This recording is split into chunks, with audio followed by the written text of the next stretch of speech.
Good morning. It's Wednesday, June 3rd, and you're watching World Watch News in 3.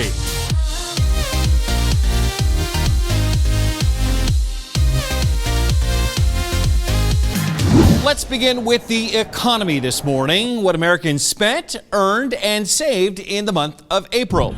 Now, that was the first full month of economic lockdown driven by the coronavirus. Stores closed, sports canceled, restaurants open but for takeout only, and transportation at a bare minimum. With all that in mind, it should come as no surprise that consumer spending in April fell almost 14%. That's the biggest decline ever recorded. Each month, the government keeps track of the money we spend on products and services, and the records date all the way back to 1959. At the same time spending dropped, personal income shot up, even though a record number of people don't have jobs. The reason for that comes down to two words: government payments. The personal savings rate almost tripled, meaning Americans are putting that money in the bank. People who study the economy think we are close to the bottom and that as soon as consumers feel safe again, a recovery will begin. Part of that safety relates to health, and we have news on that front. Drug maker Eli Lilly announced it's begun a trial to test a COVID-19 treatment. The announcement this week marks the world's first study of an antibody drug to fight the virus. The company says it will look at how well patients hospitalized by the virus tolerate the treatment. Well, just as the economy starts to reopen comes another night of looting, fires, and violence after peaceful protesters obey nighttime curfews and go home. Late night attacks on police officers in 4 American cities. In St. Louis, 4 officers shot but not critically wounded. An officer shot in Las Vegas, though doctors had to place him on life support. In Buffalo and New York City, drivers struck officers with their cars.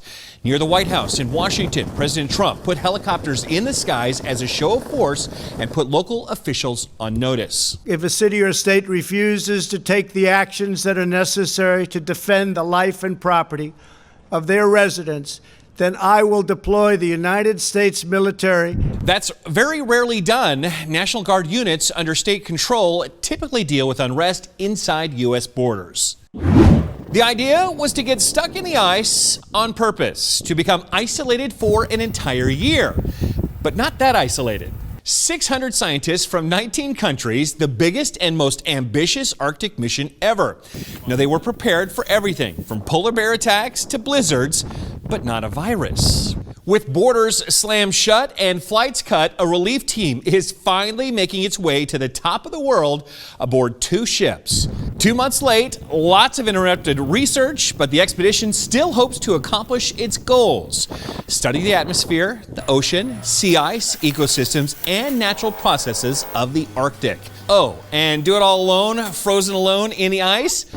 Done. You can check that one off the list. Meet the Eagle Whisperer. This animal control officer has 19 rescues of bald eagles to his credit, and so the nickname makes sense. I still get the butterflies and I still get excited, you know? It's an eagle. He says calls for injured bald eagles have increased over the years. His latest rescue involved a bird discovered on railroad tracks. McCall says these are majestic creatures, and when he comes into contact with them, he understands why they're the national bird. Well, thanks for watching, everybody. I'm the Big Bash. Make sure to subscribe below. It's free, and we'll let you know whenever there's a new program. And remember, no matter the news, the purpose of the Lord will stand. We'll see you tomorrow.